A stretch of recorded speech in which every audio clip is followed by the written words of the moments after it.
کہ صدیق اکبر رضی اللہ تعالیٰ عنہ ایک تو فطرتاً مسلمان تھے، اور دوسری بات علماء نے یہ لکھی ہے کہ خدا صدیق کو پیدا ہی اس لیے کرتے ہیں کہ وہ نبوت کی تصدیق کرے۔ خدا صدیق کو پیدا ہی اس لیے کرتے ہیں کہ وہ نبوت کی تصدیق کرے۔ اب حضور اکرم صلی اللہ علیہ وسلم جب تشریف لائے تو خانہ کعبہ کے اندر 360 بت رکھے ہوئے تھے۔ کتنے؟ 360 بت رکھے ہوئے تھے۔ آقا علیہ السلام نے خانہ کعبہ کو ان 360 بتوں سے پاک فرمایا، لیکن یہ واقعہ تو اس وقت پیش آیا کہ جب مکہ فتح ہو چکا تھا، لیکن صدیق اکبر رضی اللہ تعالی عنہ نے تو ان بتوں کے خلاف اس وقت جہاد بلند کیا اور اس وقت ان بتوں کو توڑا کہ جس وقت تو اسلام کا وجود ہی نہیں تھا، اسلام آیا ہی نہیں تھا۔ حضرت صدیق اکبر رضی اللہ تعالیٰ عنہ کے والد عثمان ابن عامر ابو قحافہ رضی اللہ تعالیٰ عنہ فرماتے ہیں کہ ایک مرتبہ میں اپنے اس کمسن بیٹے کو لے کر خانہ کعبہ میں پہنچا تاکہ وہاں پر جا کر اپنے بتوں سے اپنے اس بیٹے کو متعارف کرواؤں۔ ابو قحافہ کہتے ہیں کہ میں ابو بکر کو لے کر خانہ کعبہ کے اندر گیا اور میں نے اپنے بیٹے سے کہا کہ بیٹا دیکھو یہ بت ہے، لات ہے، یہ منات ہے، یہ عزا ہے، یہ حبل ہے، وغیرہ وغیرہ، یہ اس کام کے ہیں، یہ کام کرتے ہیں، یہ ہماری یہ ضرورت پوری کرتے ہیں، ہماری یہ مدد کرتے ہیں۔ صدیق اکبر رضی اللہ تعالیٰ عنہ کے ہاتھ میں ایک چھوٹا سا پتھر تھا جو انہیں ہاتھ میں پکڑا ہوا تھا۔ ابو قحافہ کہتے ہیں کہ میں نے ابو بکر سے کہا کہ بیٹا اس پتھر کو باہر پھینک دو، ابھی ہم اندر پوجا پاٹ کے لیے اور ان بتوں کی عبادت کے لیے جا رہے ہیں۔ تو بیٹے اپنے ابو بکر صدیق رضی اللہ تعالیٰ عنہ نے ضد پکڑ لی، اور بچوں کا ایک مزاج ہوتا ہے کہ جب وہ کسی بات پر بضد ہو جائیں تو پھر ان کو منانا مشکل ہوتا ہے۔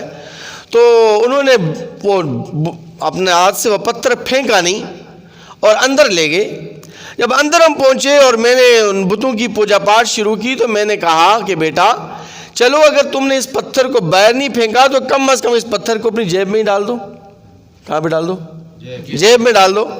ابو بکر رضی اللہ تعالیٰ عنہ اس پتھر کو اپنی جیب میں ڈالنے لگے، لیکن پتھر بڑا تھا، جیب چھوٹی تھی، پتھر جیب میں آیا نہیں۔ تو ابو بکر صدیق رضی اللہ تعالیٰ عنہ اس پتھر کو اپنے ہاتھ میں پکڑا اور یوں کمر کے پیچھے چھپا دیا، اور اپنے باپ ابو قحافہ سے کہنے لگے اپنے والد سے کہ دیکھو ابا جان، آپ کے یہ بت لات منات عزا حبل اب اس پتھر کو نہیں دیکھ سکتے۔ فطرتاً مسلمان تھے، چھوٹے سے کم سن بچے ہیں، لیکن عقیدہ اور نظریہ دیکھیے کہ یہ جو آپ کے بت ہیں جن کی آپ پوجا پاٹ کر رہے ہیں، جن کو آپ اپنا خدا کہہ رہے ہیں، جن کو آپ اپنا معبود کہہ رہے ہیں، اب اس پتھر کو یہ نہیں دیکھ سکتے۔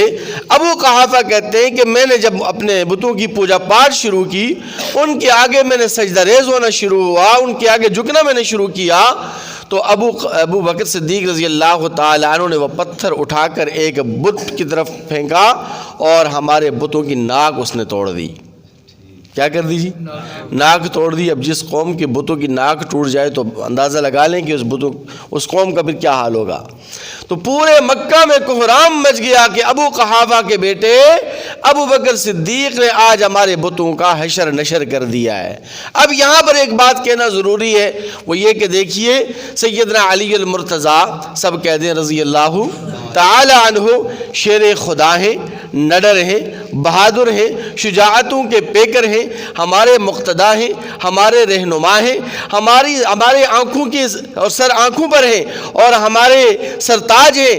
لیکن اب سیدنا علی المرتضیٰ رضی اللہ تعالی عنہ نے، اگرچہ اس میں علماء نے اختلاف کیا ہے کہ فتح مکہ کے وقت علی ابن عاص اموی جو نبی کریم صلی اللہ علیہ وسلم کے نواسے تھے انہوں نے بتوں کو توڑا یا علی ابن ابی طالب رضی اللہ تعالی عنہ نے بتوں کو توڑا، لیکن اس اختلاف سے ہٹ کر اس سے قطع نظر اگر مان بھی لیا جائے کہ فتح مکہ کے وقت حضرت علی ابن طالب رضی اللہ تعالی عنہ بتوں کو توڑا ہے، تو صدیق اکبر رضی اللہ تعالی عنہ نے اس وقت بتوں کو توڑا کہ جب اسلام کا وجود ہی نہیں تھا۔